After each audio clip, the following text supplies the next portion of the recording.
On a deck of the Starship Sonata, Daniels took a sip of his water and glanced nervously around the table. At the left side of the table sat the Sauropteryx delegation. These were large towering things, twice as big as he was. Humanoid, green, and reptilian. They were covered in scales, with bright multicolored feathers covering their arms and legs, and spoke in a series of hisses and rasps that sounded like a mix of trains and kettles. At the right side of the table was a giant tank of water that filled half the room, holding the Meran delegation. The Merans were cephalopodic and a deep shade of violet. They were octapedal, bearing a great resemblance to the octopus of Earth. The Merans were interesting mainly because they didn't communicate verbally like Terrans or Sauropteryx, a simple fault of living an aquatic lifestyle. Instead, they communicated visually through a combination of sign language and their ability to change color. Beside Daniels sat his interpreters. Alyssa was a former operatic singer with a gift for learning new languages. Her musical training allowed her to make some of the more unique vocalizations that the Sauropteryx language entailed. Thomas was deaf, already well versed in multiple different sign languages. It gave him a good advantage at learning the Meran language. He was a mathematician by trade, which helped him decipher the Meran numbering system, which was in base 8 instead of base 10. Both Alyssa and Thomas had experience in the linguistics division on numerous diplomatic missions. That made them ideal for this unique mediation case. Mera was a world with a single small supercontinent. The majority of it was covered in a massive desert with multiple small tropical jungles on the southern edge. About 200 Earth years ago, the Sauropteryx had begun colonizing the deserts of Mera. Back then, the Meran civilization was still confined to the oceans. The Merans had spent the majority of their history simply living in the water. Their historians theorized that the Meran civilization began to first advance through discoveries made in air pockets in underwater cave systems. After all, things like fire and electricity cannot be manipulated underwater. When the Sauropteryx began colonizing the supercontinent, the Merans were only able to colonize land over small extra-aquatic distances, which had them limited to small islands scattered throughout the ocean, used as terrestrial bases for research and demanufacturing. Within the last 50 years, the Merans had developed the technology to build large aquatic settlements on land, and with that had begun to colonize their planet's jungles. First contact between the Merans and Sauropteryx occurred approximately 9 years after the Merans left the water.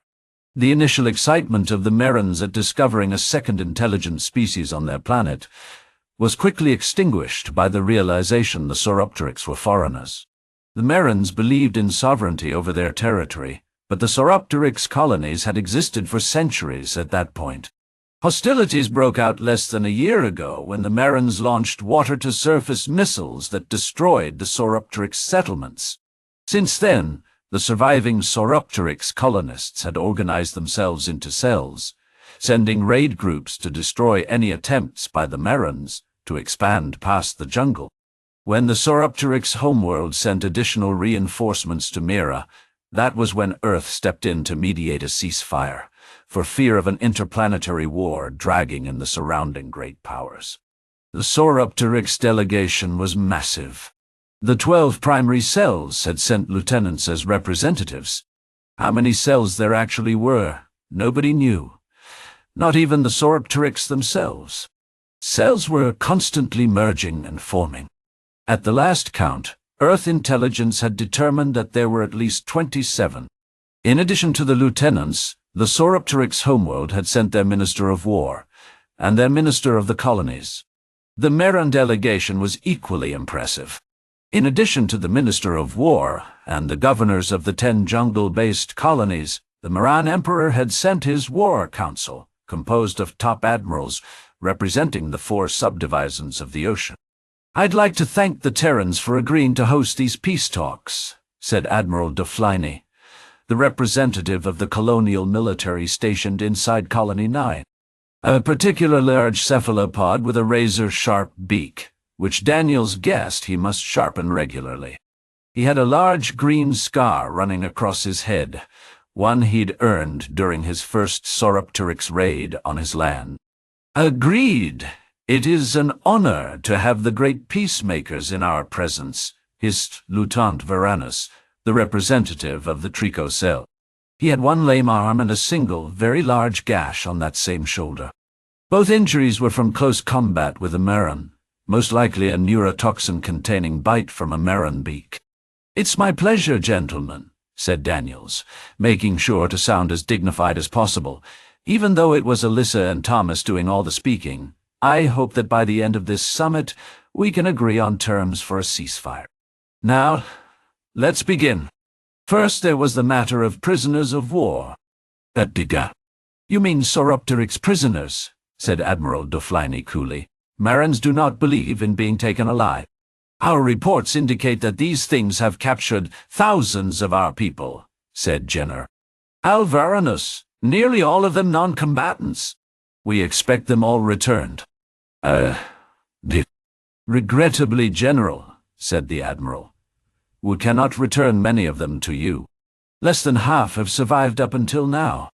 And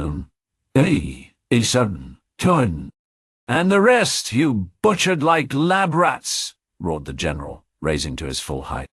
"Of course not," said the Admiral. "Your people killed each other. Fighting was rampant in the prison camps, so much so that our guards found it impossible to stop them all." "Nay, what have you done?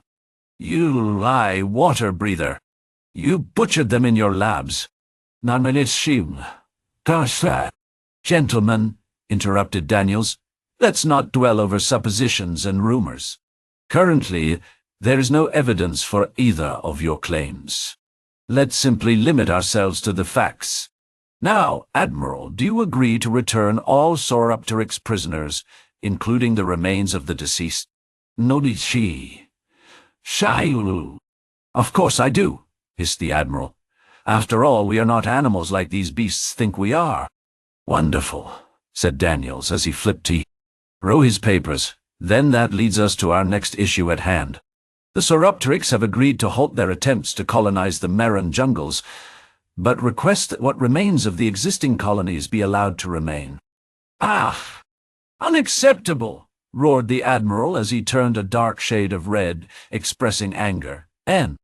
Sauropteryx must remain on Meran territory."